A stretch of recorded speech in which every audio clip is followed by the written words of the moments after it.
अरे समधन जी, क्या ही बताऊं मैं आपको। मेरी बड़ी बेटी अनुराधा की तो जिंदगी ही खराब हो गई। कुछ खर्चा नहीं करते उसके ससुराल वाले उस पर। उसका पति भी निकम्मा है, कुछ कमाता नहीं है। हमें ही हमारी बेटी के खर्च उठाने पड़ते हैं। सचमुच हम तो पछता रहे हैं उसकी शादी वहां करवा कर। अचानक उर्मिला जी ने सबके सामने ही अपनी होने वाली समधन से कहा। यह सुनकर तो अनुराधा के होश उड़ गए। भला उसकी मम्मी ये क्या बातें कह रही है।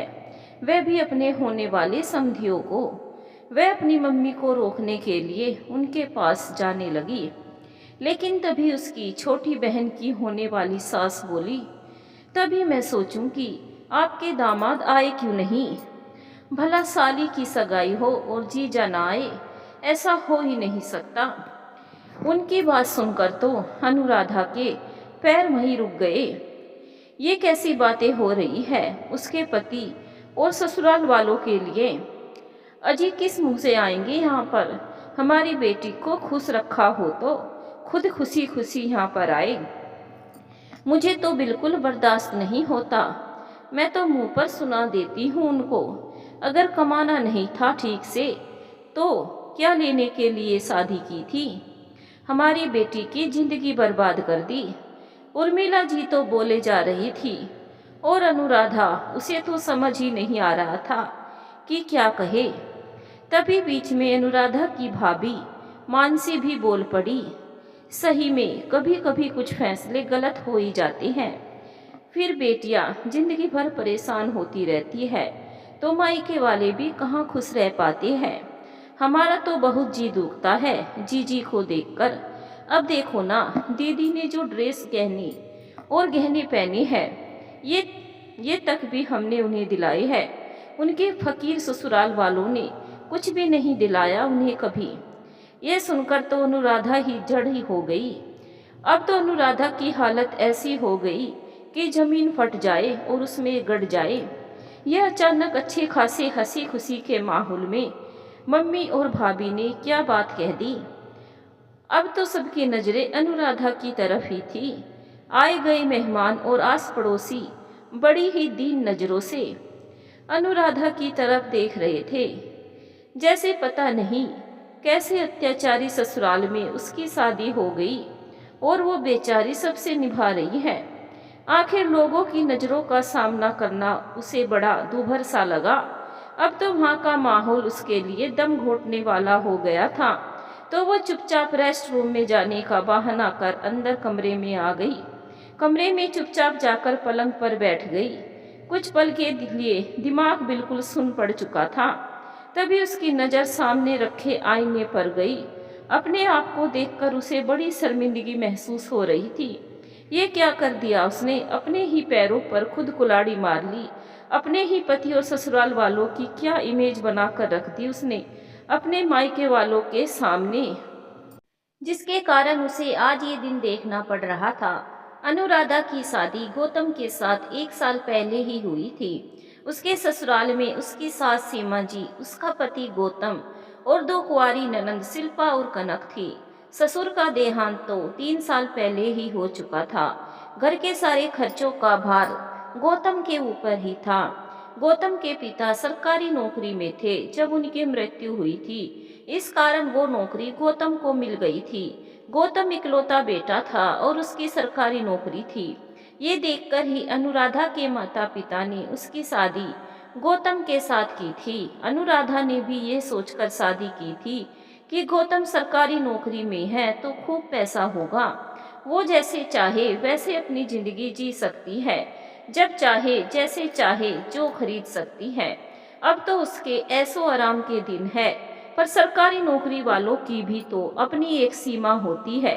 गौतम के ऊपर पूरे घर का खर्चा उठाने का जिम्मा था, बहनों की शिक्षा का जिम्मा था, उसे उनकी शादी के लिए पैसे इकट्ठा करना था, ऊपर से माँ की बीमारी और उनकी दवाइयाँ। अनुराधा के लिए तो शादी का मतलब सिर्फ कपड़े गहने और मेकअप के सामान से ही था। जब शादी होकर ससुराल आई और जिम्मेदारी सर पर पड़ी तो वो उसे झेल ही नहीं पाई। और इस कारण से अब घर का माहौल खराब रहने लगा था। ऐसा भी नहीं था कि गौतम ने कभी किसी सामान के लिए मना किया हो। हाँ, वो ये जरूर कह देता था कि मैं तुम्हें 2-4 दिन बाद दिलवा दूंगा, लेकिन अनुराधा से तो इतना बर्दाश्त ही नहीं होता। अनुराधा तो एक नंबर की जिद्दी और खर्चीली लड़की थी। उसे अगर कुछ नहीं मिलता तो वो अपने माता पिता के सामने आकर अपने ससुराल वालों की बुराई शुरू कर देती। इस कारण उसके मायके वालों को भी लगता कि उसके ससुराल वाले उनकी बेटी को बिल्कुल भी खर्चा नहीं करने देते।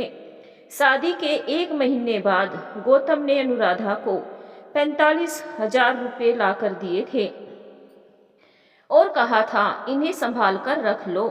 कल संडे है, परसों शिल्पा और कनक की फीस जमा करानी है, तो मैं ये कैश जमा करवा दूंगा, या फिर तुम शिल्पा और कनक को 20-20 हजार रुपये दे देना, तो वो इसे जमा करवाएगी।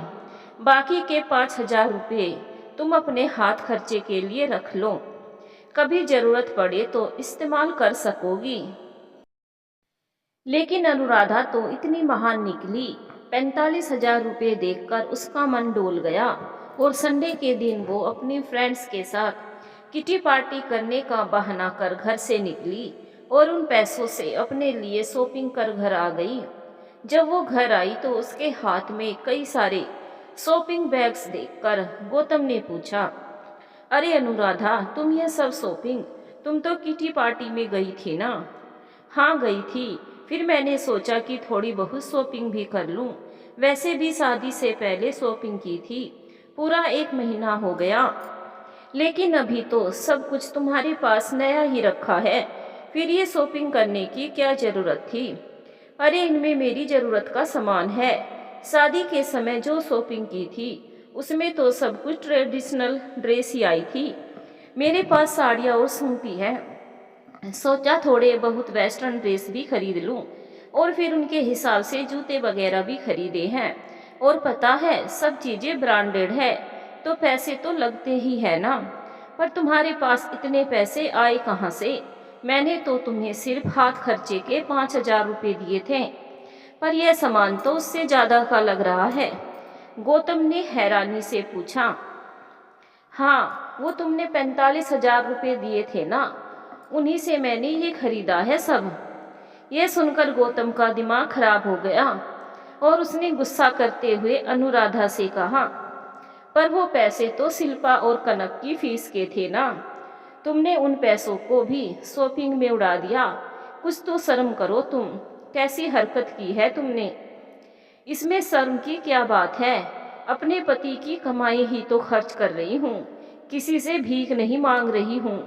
और वैसे भी तुम्हारी बहनों से ज़्यादा उस पर मेरा हक बनता है। उनकी पढ़ाई का खर्चा करने का ठेका हमने नहीं ले रखा है, समझे तुम? अनुराधा ने बेशर्मी से जवाब दिया। यह सुनकर गौतम आग बबूला हो गया और वो कुछ कहता इससे पहले ही सीमा जी ने आकर गौतम को चुप रहने के लिए कहा। लेकिन अनुराधा ने तो इसका कुछ और ही मतलब निकाल लिया और एक की दो लगाकर अपने मम्मी पापा को गौतम और उसके परिवार वालों के लिए कहा। इस पर भी अनुराधा की मम्मी उर्मिला जी ने अनुराधा का ही साथ दिया। गौतम ने उन्हें समझाने की पूरी कोशिश की, लेकिन उन्होंने सुनना पसंद ही नहीं किया। उस दिन के बाद से गौतम ने कभी भी पैसा संभालने के लिए अनुराधा को नहीं दिया। उसे अगर किसी काम के लिए पैसे लाने भी होते थे तो वो लाकर अपनी मम्मी सीमा जी के हाथ में रखता था। ये देखकर अनुराधा और ज़्यादा जल भुन गई थी और हर बात में इसकी शिकायत अपनी मम्मी से करने लगी थी। गलत में भी अपनी मम्मी की सह पाकर अब अनुराधा और ज़्यादा ऐसी हरकतें करने लगी थी। उसे ज़्यादा कुछ करना भी नहीं होता था, वो बस अपने मायके आकर अपने पति और ससुराल वालों की बुराई करती थी। बदले में वो जो चाहती थी वो सामान उसे मिल जाता था। हालांकि ये बात अलग थी कि उसमें ब्रांडेड कुछ नहीं होता था, पर उसे इसका अंदाजा बिल्कुल भी नहीं था कि इस कारण वो अपने ससुराल की इमेज खराब करती जा रही है, और वो कितनी इमेज खराब कर चुकी है। आज उसने अपनी छोटी बहन की सगाई के समय देखा। आज पता चल रहा था कि उसके मम्मी पापा उसे प्यार से नहीं बल्कि उस पर दया खाकर उसे चीज दिलाते थे। उसकी बहन की सगाई की शॉपिंग के लिए भी गौतम ने उसे 15,000 रुपये दिए थे, पर उसे वो पैसे भी कम ही लगे थे। ये तो बहुत कम पैसे है। तुम्हें पता है ना कि मैं हर चीज ब्रांडेड खरीदती हूँ। इतने में तो मेरा हैंडबैग और शूज ही आ पाएगा, फिर मैं ड्रेस कैसे खरीदूंगी। पर गौतम भी ये बात अच्छे से जानता था कि ब्रांडेड नाम तो वो सिर्फ गौतम के सामने या उसके ससुराल वालों के सामने ही लेती है, जबकि उसके मायके वाले उस पर इतना ज़्यादा खर्चा नहीं करते थे। देखो, मेरे हिसाब से इतने में शॉपिंग हो जाएगी, और वैसे भी सरकारी नौकरी है मेरी। हम कोई हाई क्लास बिजनेसमैन तो है नहीं जो दिखावे पर इतना पैसा खर्च करे। तो ठीक है, तुम्हें मेरी बहन की सगाई में आने की जरूरत भी नहीं है। उसकी सगाई एक अमीर घर में हो रही है। वहाँ सब एक से बढ़कर एक स्टैंडर्ड लोग आएंगे। तुम्हारी जैसे फटीचर का वहाँ कोई काम नहीं है। इस बात से चिढ़कर अनुराधा ने गौतम को ये जवाब दिया और उसे अपनी बहन की सगाई में आने से इनकार कर दिया, और अपना सामान पैक कर वो अपने मायके आ गई थी। यहाँ आकर उसने इतना रोना धोना मचाया तो उसकी मम्मी उर्मिला जी ने गौतम को फोन पर बहुत कुछ सुना दिया। साथ ही यह भी कहा, कोई जरूरत नहीं आपको यहाँ आने की। अब आप मेरी बेटी को खुश नहीं रख सकते तो आपको हमारी खुशियों में शामिल होने की भी जरूरत नहीं है। हम खुद देख लेंगे हमारी बेटी का। इसी कारण गौतम आज सगाई के प्रोग्राम में नहीं आया था। हालांकि अनुराधा ने शॉपिंग भी गौतम के पैसों से ही की थी। इस बार तो भाभी और मम्मी भी बहुत ज्यादा चिढ़ रहे थे। अपने आप को बेचारी साबित करके अब वो लोगों की दया भाव वाली नजरों का सामना नहीं कर पा रही थी। आखिर ये सब सोचते सोचते अनुराधा वहां से उठी और बाहर आ गई। अभी वो बाहर आकर अपनी बहन के पास बैठी ही थी कि उसकी होने वाली ननंद ने अनुराधा से कहा, सचमुच आपकी मम्मी की और भाभी की चॉइस बहुत अच्छी है। आपका ड्रेस और आपके गहने बहुत अच्छे लग रहे हैं, पर देखो ना किस्मत, बस उनकी चॉइस आपकी शादी में गलत निकल गई। मुझे सचमुच आपसे बहुत हमदर्दी है। हाँ, सचमुच मेरी मम्मी और भाभी की चॉइस बहुत अच्छी है। ये ड्रेस और गहने उन्होंने मुझे दिलाए हैं, पर इसके पैसे मेरे पति ने दिए थे। वो एक सरकारी कर्मचारी है और ईमानदारी से अपना काम करते हैं, और मेरे सारे नखरे भी उठाते हैं। अच्छा, पर वो आज आए नहीं। हाँ, वो जरूरी काम से बाहर गए हुए हैं, इसीलिए नहीं आए, पर मैं आपको शादी में उनसे जरूर मिलवाऊंगी, कहकर अनुराधा मुस्कुरा दी।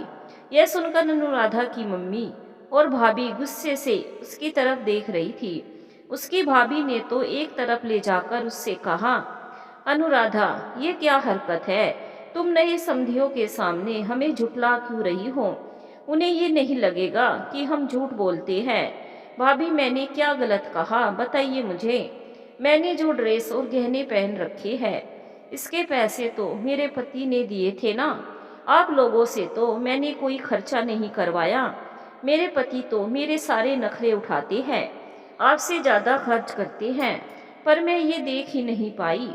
हाँ, बस एक गलती हो गई मुझसे। जैसी इमेज मैंने आपको आपके सामने उन लोगों की बना दी, आप वही बातें बोल रहे हो। पर मुझे मेरी गलती का एहसास है। आज समझ में आया कि एक शादीशुदा लड़की की इज्जत उसके मायके में उसके ससुराल वालों की इमेज से होती है। इसीलिए आप फिक्र मत कीजिए, आइंदा मैं कभी इस घर में रोते धोते हुए नहीं आऊंगी। अनुराधा ने कहा और आकर अपनी बहन के पास वापस बैठ गई। ये बात उसकी मम्मी उर्मिला जी ने भी सुनी, पर उन्होंने कुछ नहीं कहा। आखिर नए समधी वहाँ जो बैठे हुए थे। लेकिन इस वाक्य के बाद अनुराधा काफ़ी जिम्मेदार हो चुकी थी। अब वो बेवजह का खर्चा भी नहीं करती थी और मायके भी तभी जाती थी जब मायके से बुलावा आता था। गौतम और उसके घर वाले भी अनुराधा में ये बदलाव देखकर हैरान थे, पर उन्होंने कभी इसका कारण नहीं पूछा। आखिर बदलाव सुखद था तो पूछकर क्या करना था। हर एक लड़की को ऐसे ही समझदार होना चाहिए। धन्यवाद दोस्तों, कहानी कैसी लगी हमें कमेंट करके ज़रूर बताएं। मिलेंगे एक और नई कहानी के साथ।